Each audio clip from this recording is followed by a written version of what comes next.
In many ways, we can be figuring out how to master our own fate today. So there's a lot of potential in that.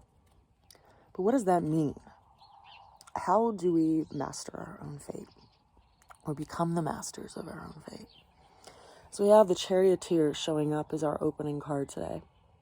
And we see this person that is armored, and they have a canopy of stars above their head, and two creatures that are sitting in front of their carriage, one black and one white.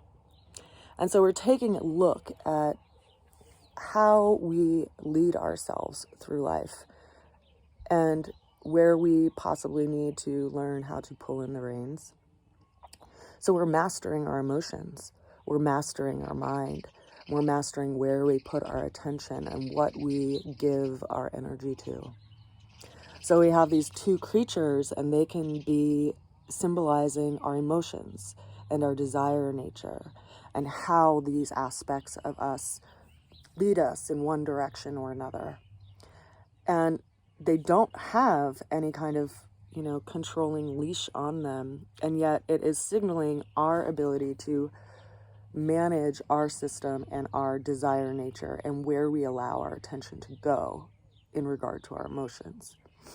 So it's important for us to remember, right? We have a mind, we have a body, and we have our emotions, and we have will.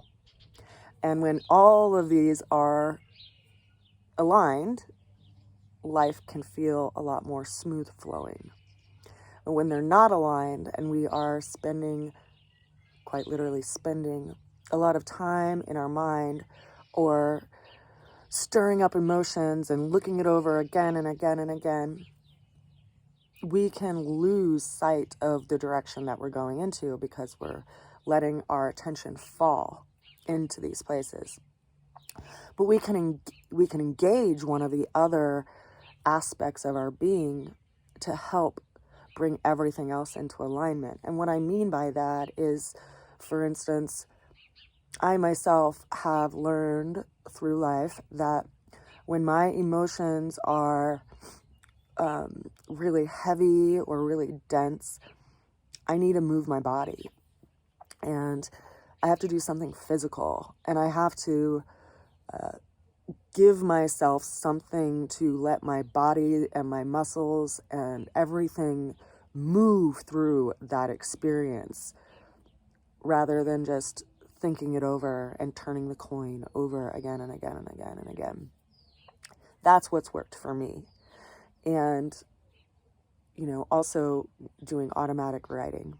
But I think we're all learning this. We're all in the process of figuring out, what we need to bring balance into our life, and how we can, engage our reins to pull ourselves back if we see ourselves going in a direction that is not healthy for us, or not useful, or could even be possibly damaging for us.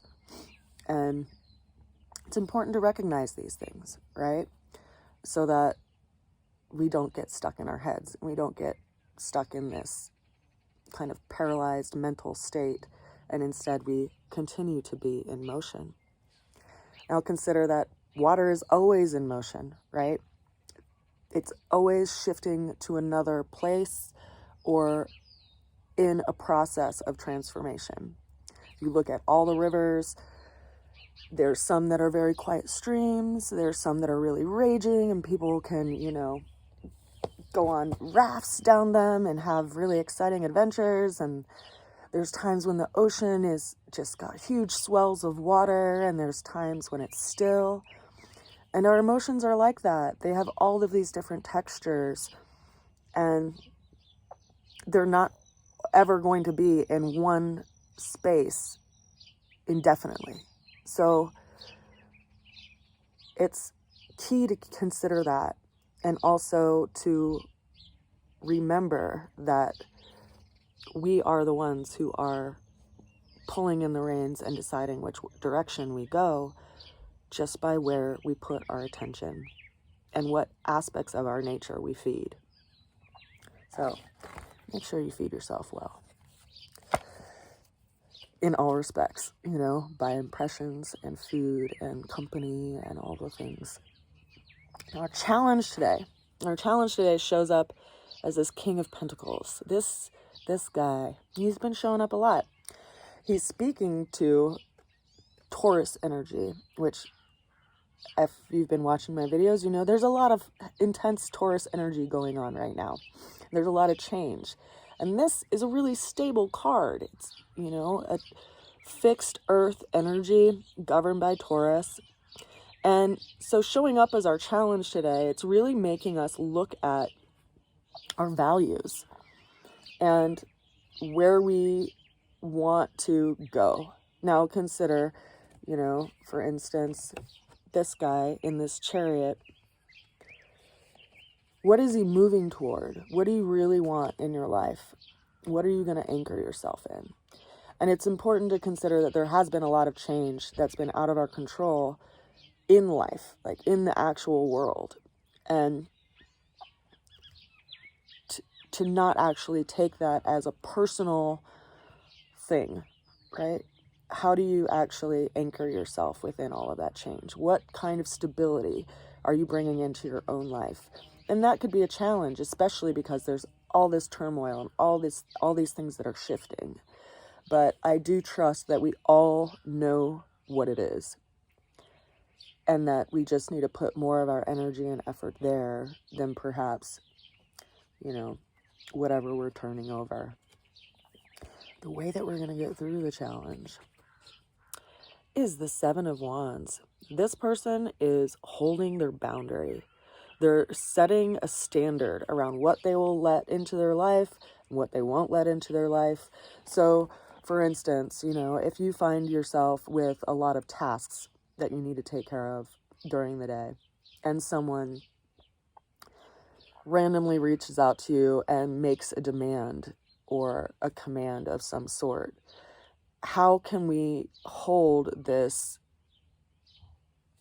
perimeter around either how easily we're accessed or around our day and what we need to take care of?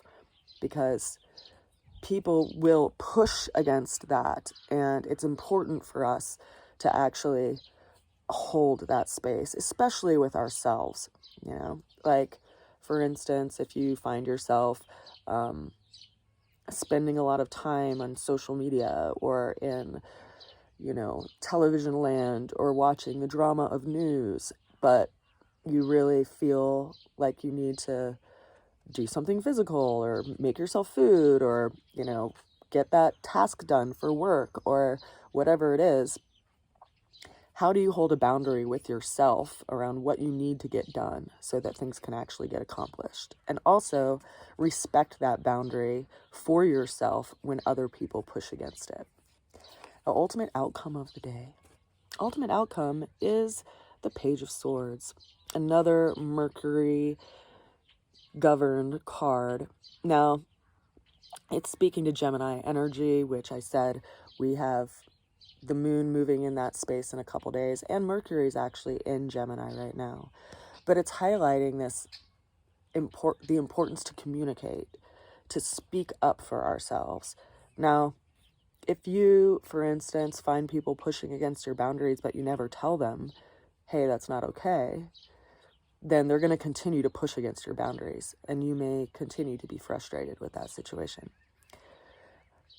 Which is why it's important to vocalize our needs and vocalize what we are holding a standard to. Because unless we do that, people don't know. And they likely think that it's okay, and we are just enabling them by allowing it and not speaking up for ourselves. So, yeah. Interesting cards, I think, particularly because, you know, there's so much that people hold inside. And for whatever reason, society has especially been hard on males around, like, sharing what they're going through because it's seen as like a weakness or something. But we're mammals, which means that we are wired to be emotional beings. And I feel like it does a real disservice to all of us to shame someone for speaking up about what they're going through. Because ultimately, we all have different vantage points on a situation. And if we can hold space for someone and give them that space to share what they're going through without the fear of being shamed or belittled or, disregarded, then we can actually work on some things that are going on underneath the surface and possibly help one another to move through really intense experiences because we can offer them another point of view. I send you all a good wish and a lot of love today. I hope you have a beautiful day. I'll see you again soon. Bye for now.